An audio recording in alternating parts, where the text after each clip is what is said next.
How to create TextMe app account. Hi everybody, welcome back to our channel. I am back with a new video. In this video, I'll let you guys know the ways to create TextMe app account. To do it, so you'll need to first of all follow the simple steps.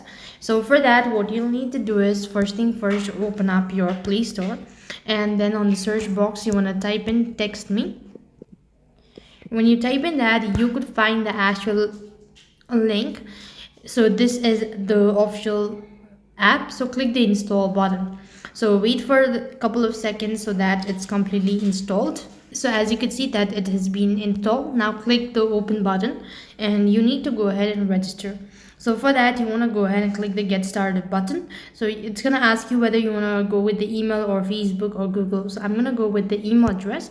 So here you want to type in the email address that you want to register and click the continue button. After which you want to set the password as well and click the login button. As soon as you do that, next page you'll be asked to go through some certain criteria. You just have to go ahead and read it out. You'll have successfully created the TextMe account. That's all for this video. I hope the video was helpful. Make sure to like, share and subscribe to our channel. Thank you for watching. See you in the next video.